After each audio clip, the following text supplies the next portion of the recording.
Hello guys, আজকে আমি কি রান্না করব এই যে আপনাদেরকে দেখাচ্ছি, একটু অপেক্ষা করেন। এই যে দেখেন, এটা হলো কি জানেন? মাসকলাইয়ের ডাল গুঁড়াটা। এটা আজকে আমি রান্না করে আপনাদেরকে দেখাবো। একটু ধৈর্য ধরে আমার সাথেই থাকুন। মাসকলাইয়ের ডাল রান্না করার জন্য যেসব উপকরণগুলো লাগবে আমি একে একে একটু দেখানোর চেষ্টা করছি আপনাদেরকে। এই যে প্রথমেই দেখুন, মাসকলাইয়ের গুঁড়া করা ডাল। এই ডালের জন্য যে উপকরণগুলো লাগবে সেগুলো আমি রেডি করে নিয়েছি। এই যে এখানে আছে কাঁচামরিচ, পেঁয়াজ কুচি, আদা বাটা, রসুন বাটা, দুটো দারচিনি, দুটো সাদা এলাচ। এর সাথে আছে শুকনা মরিচের গুঁড়া, হলুদের গুঁড়া, ধনিয়ার গুঁড়া এবং জিরার গুঁড়া। এগুলো আমি এখন একসঙ্গে মিক্সড করব। এই যে প্রত্যেকটা উপকরণ আমি একসঙ্গে ঢেলে দিচ্ছি।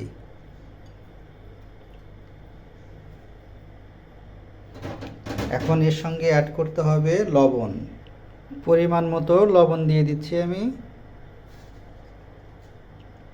আপনারা আপনাদের প্রয়োজন মতো লবণ দেবেন। এখন অ্যাড করব পানি। 1 কাপ পানি দিলাম, 2 কাপ পানি দিলাম। এবার আমাকে যেটা করতে হবে সেটা হলো সবগুলো উপকরণকে একসঙ্গে মিক্সড করতে হবে। এবার আমি একটি হ্যান্ড ব্লেন্ডারের মাধ্যমে সবগুলো উপকরণকে মিক্সড করে নিচ্ছি।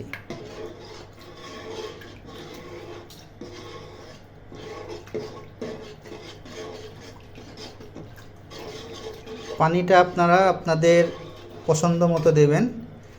যারা একটু ঘন ডাল খেতে পছন্দ করেন তারা পানিটা কম দেবেন, যারা একটু পাতলা খেতে পছন্দ করেন তারা পানিটা একটু বাড়িয়ে দেবেন। আরেকটি ভালো কথা সেটা হলো যে মাসকলাইয়ের ডাল রান্না করলে প্রথমে একটু পাতলাই রান্নার চেষ্টা করবেন, কারণ মাসকলাইয়ের ডালটা রান্নার পরে ঘন হয়ে যায়। এজন্য আমি আর একটু পানি বাড়িয়ে দিলাম। সবগুলো উপকরণ মিশানোর পরে এই যে আমি আমার ফ্রাই প্যানটা এবার চুলায় বসিয়ে দিয়েছি। এই যে দেখেন, মাসকলাইয়ের ডাল রান্না করতে আসলে সময় বেশি লাগে না, 5 থেকে 7 মিনিট মোটামুটি জাল করলেই হয়ে যাবে। তারপর আরেকটি প্রসেস আছে, সেটা আমি একটু পরে দেখাচ্ছি আপনাদের। ফিরে আসছি সিদ্ধ হওয়ার পরে। গাইস, এবার আমি মাসকলাই রান্নার দ্বিতীয় ধাপে চলে আসলাম। এবার আমি বাগার দেব।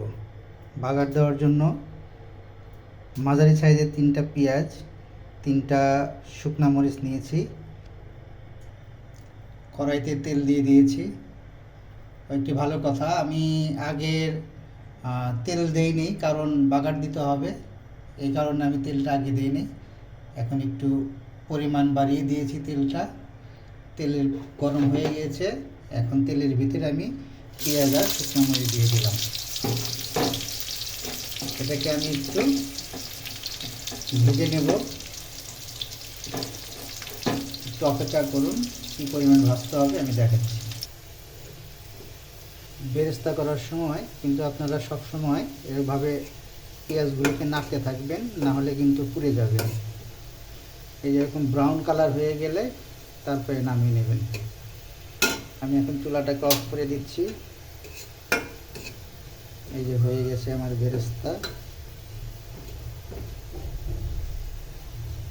এই যে দেখেন, আমার ডালটা হয়ে গেছে। এখন আমি এই বেরেস্তাটাকে ডালের ভিতরে ঢেলে দিচ্ছি।